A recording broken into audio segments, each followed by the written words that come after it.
Hello मैत्रिणींनो, नारळी पाकाची recipe आज आपण बघणार आहोत। तर त्याच्यासाठी आपण काय काय तयारी केली आहे मी पहिल्यांदा सांगते तुम्हाला। तर 2 ते 3 वाट्या ओलं किसलेलं खोबरं आहे नारळाचं। त्याच्यामध्ये 2 ते 3 वाट्या नारळाच्या खोबऱ्यासाठी 1 ते 1.5 वाटी साखर घेतलेली आहे। साखर कमी जास्त तुमच्या अंदाजाने करू शकता।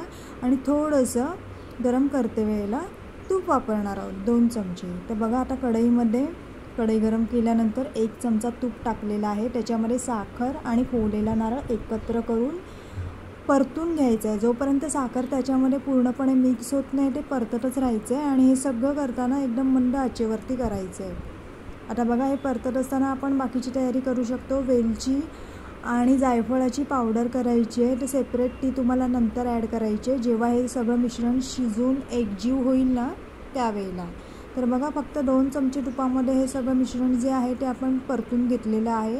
आता ती साखर आहे ती एकदम त्याच्यामध्ये मिक्स व्हायला लागली आहे, थोडा कलर चेंज व्हायला लागलेला आहे। आता ज्या वेळेला ते पूर्ण तयार होईल तर ते थोडंसं चिकट आपल्याला दिसून येईल। ज्या वेळेला साखर ही पूर्ण वितळून त्याच्यामध्ये मिक्स होईल खोबऱ्यामध्ये, तर त्याचा थोडासा असा कलर डार्क होईल। ते बघा आता आपल्याला शो होते। तर अशा पद्धतीने पूर्ण साखर वितळेपर्यंत ते मिश्रण ढवळतच राहायचं आहे, असं ठेवायचं नाही आहे, नाही तर कडक होऊन जातं। तर बघा, पूर्ण ढवळून घेतल्यानंतर त्याच्यामध्ये थोडंसं आपण पाणी ॲड केलेलं आहे। आता पाणी यासाठी ती वाफेमुळे ती थोडी साखर जी आहे ती पटापट मिक्स व्हायला मदत होते।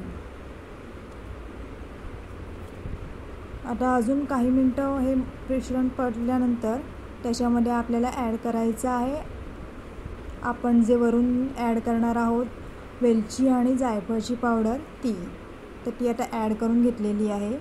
ती साखरेबरोबर पण तुम्ही मिक्सरला बारीक करून घेऊ शकता किंवा सेपरेटही बारीक करून घेऊ शकता। तर ही साखरेबरोबर बारीक करून घेतलेली होती आणि ती पटकन बारीक पण होते आणि त्याच्यामध्ये मिक्ससुद्धा पटापट होते।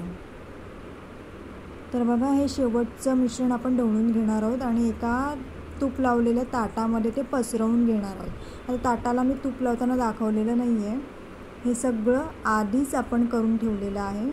तर त्याच्यामध्ये ते गरम असतानाच मिश्रण आहे ना ते ओतायचं आहे आणि व्यवस्थित वड्या पाडता येतील, कापून घेता येतील असं पद्धतशीर ते पसरवून घ्यायचं आहे। आता काटोनकाट पसरवण्यासाठी तुम्ही चमच्याचाही वापर करू शकता, पण त्याने जर सहज होत नसेल तर पेला, फुलपात्र, वाटी, काही तुमच्याकडे जे अवेलेबल असेल, जे सोयीस्कर पडत असेल त्याने तुम्ही ते काटोनकाट असं पसरवून घेऊ शकता। तर हे बघा, अशा पद्धतीने ते व्यवस्थित थापून घ्यायचं आहे, जेणेकरून वड्या व्यवस्थित पडतील। नाही तर असं पोकळ राहिलं ना तर वड्या असा हातात उचलताना अशा फुटून जातील।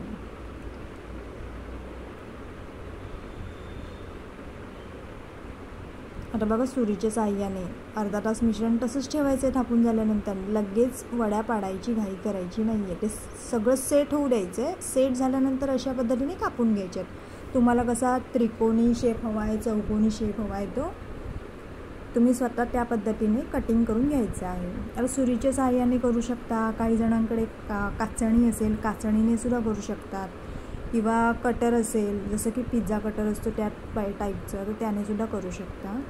आणि बघा, ह्या मस्त अशा वड्या आता कापून घेतलेल्या आहेत। अगदी सहज अर्ध्या तासामध्ये ही रेसिपी तयार होते आणि नारळी पौर्णिमेला ही बनवली जाते स्पेशली नारळी पाक।